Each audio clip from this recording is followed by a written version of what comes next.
you. All right, I'm Tika Leinenga. I'm from Franeker, and we met at your the building where you have your studio, and you asked me, "Are you an artist?" And I found it kind of weird that you looked at me and you thought, well, I don't know, I don't think people see it in me or something, or maybe it was the place where I was waiting, but I found that kind of funny. And then you showed me around, and I really liked your artwork, and we had a little talk about some issues that you were making your art about, and then I found it very interesting, but I had to hurry back. So, I'm a student of a teacher in arts and design, and I work at an agency for events. So I go out to festivals and I pour people drinks, and I have to hand out food and stuff. That's my job right now.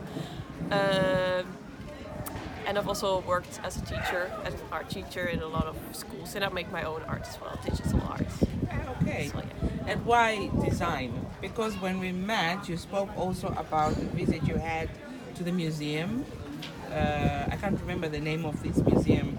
The Frisian Museum. Yes. Yes. That was an interview for an internship there.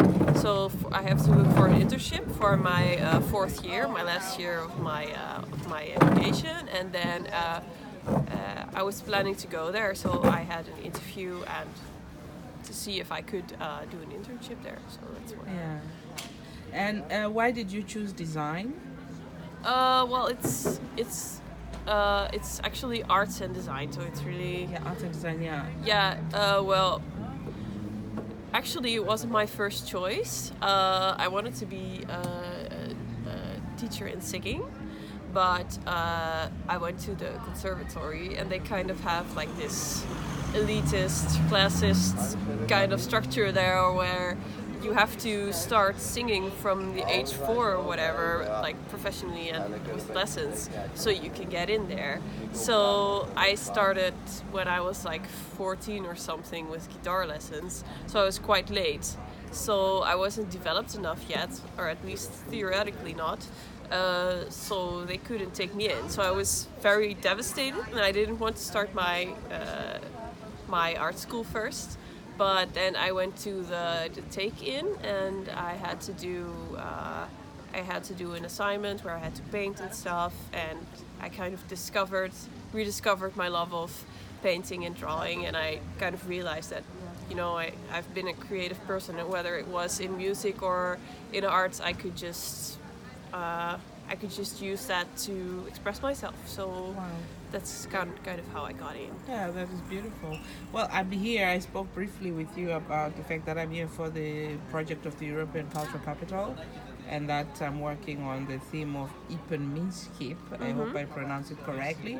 What is your view about that, about Ipenminskip, and in relation to, for example, what is happening now in our world with climate issues, with migrations, and with all the controversial issues that are facing Europe? Well, I think that community or feeling of community is very important. As we talked about before, in some cities you don't really have a feeling of community, or it feels rather cold, or even as an outsider, I think you're supposed to see that people from one city are in a community, and that they have a relationship, whether they really know each other or they don't, because they're from the same place. And I think that it's very important to form a community between people that are from different age groups and from different backgrounds, so we can all find our place. Yeah, everyone can settle in, whether they're from Pakistan or from Germany or whatever, and everyone has a chance at leading a good life here. And I think also if you look at caring for the environment and all the ecology, I think as a community you can reach, you can do so much more than as an individual, because you can set up rules and norms for people to follow when it comes to waste, for example, or the consumption. So I think community plays a big part in that as well. Yeah. I spoke to you as well about the fact that my project starts from history, so looking at the history of the Netherlands. And you said something that really struck me about, for example, within the fashion, what you saw at the museum and what you asked the curator. Would you like to elaborate on that, maybe? Mm-hmm. Of course. The curator was talking to me about a project with an artist that had a studio in Marrakech, and then we kind of went on to that. She also asked me, like, what do you know about Friesland, and what do you think about our standard collection? And the standard collection of the Frisian Museum is a lot of objects that are either inspired by things from colonies, or they have been made in colonies and they were shipped here. Yeah. So I told her, and I said, well, if I had to do a tour here or something, or I had to give one, I would explain to people that some of those objects are,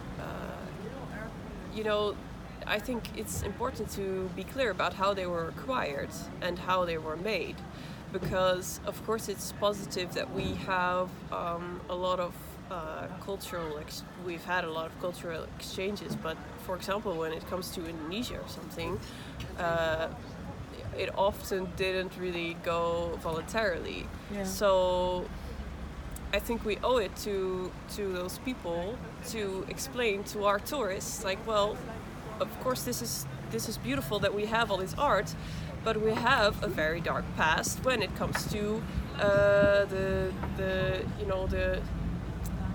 like how our these things marine. were acquired. Yeah, so I think that's just important to mention, because we owe it to those people. Yeah. Because we have, it's not only that. I mean, even after that, even after like we didn't ship slaves and stuff anymore, we didn't have colonies anymore, we still treated some people from those colonies like shit. I mean, and still there's prejudice against them. So I think it would be mature to at least talk about it for a bit. Yeah. And do you think it's important for young people, besides the the tourists, do you think it's important for young people to be aware of the past? I think so, yes, because the only way to predict what's going to happen in the future, or to help something bad happening in the future, is to look at the past. Yeah. And even if you don't really know like what your grandparents have to do with like the past of your country, you still, I don't know, you're still, if you're proud of your country, you're also responsible for it. Yeah. So I think it's just very important to do it. It doesn't, even if my children or my grandchildren or my grandchildren, I would be happy if they at least remembered like where they came from, and like just paid attention to the way that we got all our beautiful art and all our